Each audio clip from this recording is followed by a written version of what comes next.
নমস্কার বন্ধুরা, শখের রান্নাঘরে আপনাদের স্বাগত। আজ আমি তৈরি করে দেখাবো ভাপা পিঠে। চালটা আমি সারা রাত ভিজিয়ে রেখেছিলাম।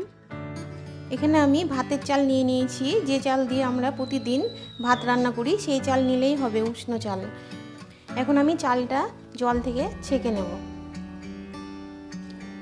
চালটা আমি একটা ঝুড়ির মধ্যে দিয়ে ভালো করে জল ঝরিয়ে নেব। আমি একটা ঝুড়ির মধ্যে ঢেলে নিয়েছি। এবার আমি ভালো করে জলগুলো ঝরিয়ে নেব, দিয়ে ফ্যানের বাতাসে ঝরঝরে করে নেব। চালটা ঝরঝরে হতে হতে ভাপা পিঠা বানানোর জন্য আমি যে উপকরণগুলো নিয়েছি চলুন দেখে নেওয়া যাক। এখানে আমি নিয়ে নিয়েছি খেজুর গুড়, লাগবে নারকেল কুচি, দুধের মাওয়া, চেরি ফল, কিশমিশ। আমি এখানে একটা মাটির ফুটো হাঁড়ি নিয়ে নিয়েছি। হাঁড়ির মধ্যে আমি জল ভরে নিয়েছি। এবার এই হাঁড়িটা আমি গ্যাসের ওপরে বসিয়ে নেব, জলটা গরম করে নেব। এই হাঁড়িগুলো মাটির দোকানে আপনারা কিনে নিতে পারবেন, মাটির দোকানে পাওয়া যায়। যেখানে মাটির জিনিস বিক্রি হয় পালেদের দোকানে, ওই সব দোকানে খোঁজ করলেই ভাপা পিঠা বানানোর জন্য হাঁড়ির খোঁজ করলেই পাওয়া যাবে। চালগুলো আমি ফ্যানের বাতাসে দিয়ে ঝরঝরা করে নিয়েছি। এবার আমি চালগুলো মিক্সার জারের মধ্যে দিয়ে ভালো করে গুঁড়ো করে নেব। চালগুলো আমি গুঁড়ো করে নিয়েছি। এবার চালটা ভালো করে আমি একটা চালুন দিয়ে চেলে নেব, যাতে চালের মধ্যে গোটা থাকলে বেরিয়ে যায়।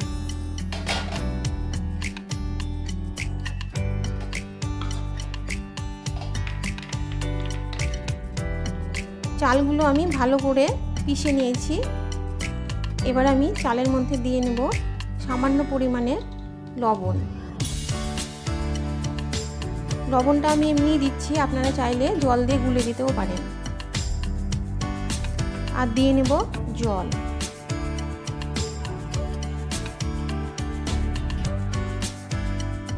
এবার আমি হাত দিয়ে চালের গুঁড়োটা ভালো করে মাখিয়ে নেব লবণের সাথে, যাতে লবণটা ভালো করে মিশে যায়। আমি জল দিয়ে ভালো করে চালের গুঁড়োটা মেখে নিয়েছি। এবার আমি চালের গুঁড়োটা কিছুক্ষণের জন্য ঢাকা দিয়ে নেব ভিজে ন্যাকড়া দিয়ে।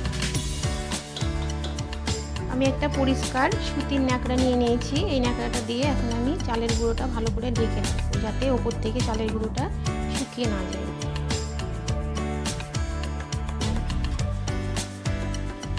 জলটা গরম হয়ে গেছে, জলের ভেতর থেকে একটা ভাপ উঠছে।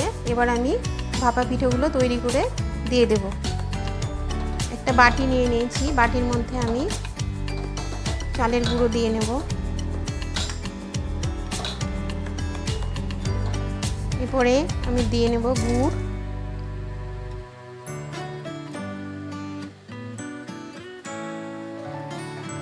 দিয়ে নেব দুধের মাওয়াগুলো, কিশমিশ দিয়ে নেব। আপনারা যারা এত কিছু দিয়ে না খেতে চান তারা শুধু গুড় দিয়ে খেতে পারেন, সেটা যার যার নিজের নিজের পছন্দের ব্যাপার। আর দিয়ে নেব নারকেল কোড়া উপর থেকে। এবার আমি আবারও এর উপরে চালের গুঁড়ো দিয়ে নেব।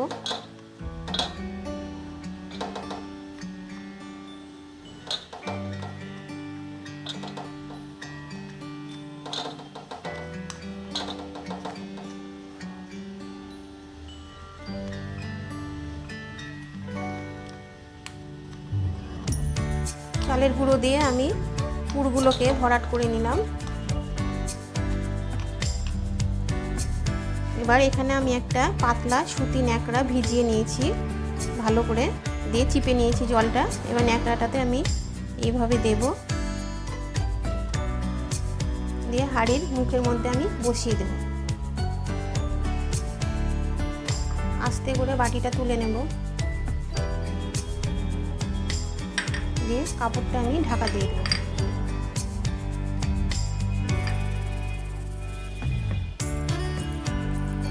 এটা এখন ভাপে ভাপে পিঠেটা তৈরি হয়ে যাবে। আমি ওটা হতে হতে আমি আর একটা করে দেখাচ্ছি।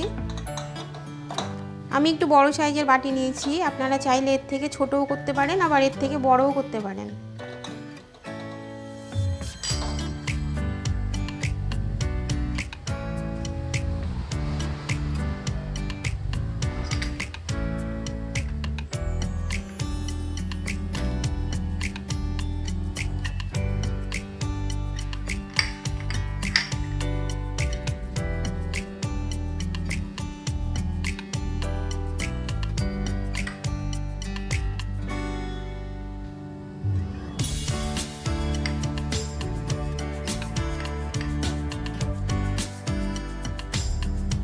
একইভাবে আমি উপর থেকে চালের গুঁড়ো দিয়ে পুরগুলো ঢেকে দেব।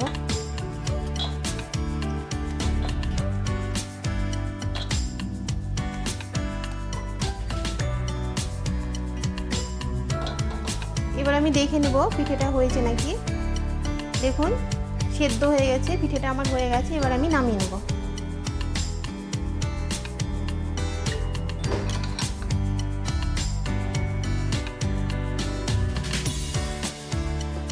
এই যে দেখুন,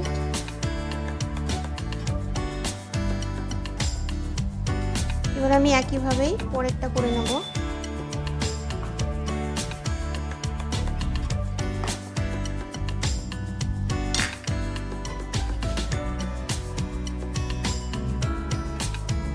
পিঠেটা আমি আবারও দেখে নেব হয়েছে কিনা।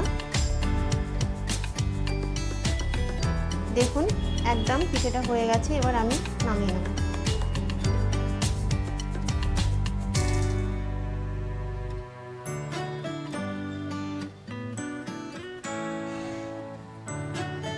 আমি ন্যাকড়াটা ধুয়ে নেব। পিঠে তৈরি করার পরে প্রতিবার ন্যাকড়াটা ধুয়ে নিতে হবে, তা না হলে ন্যাকড়ার মধ্যে যে চালের গুঁড়োগুলো থাকবে সেগুলো না আটকে যেতে পারে।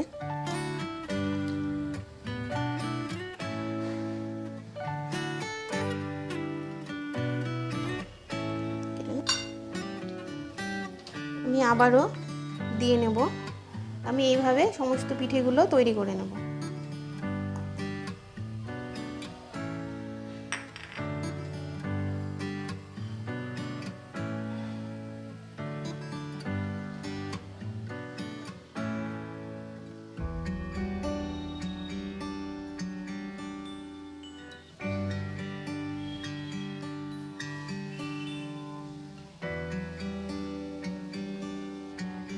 আমার ভাপা পিঠে তৈরি করা কমপ্লিট। আপনারা দেখলেন আমি ভাপা পিঠে কিভাবে বানালাম। আপনারাও বাড়িতে এইভাবে শীতকালে সকালবেলায় ভাপা পিঠে খেতে খুব ভালো লাগে। আপনারাও এইভাবে বাড়িতে বানিয়ে খেয়ে দেখতে পারেন। আমার এই ভাপা পিঠে রেসিপিটা যদি আপনাদের ভালো লেগে থাকে অবশ্যই একটা লাইক করে দেবেন এবং কমেন্ট করে আমাকে জানাতে ভুলবেন না রেসিপিটা আপনাদের কেমন লেগেছিল। আপনারা সকলেই সুস্থ থাকবেন, ভালো থাকবেন এবং আমার চ্যানেলের পাশে থাকবেন। ধন্যবাদ।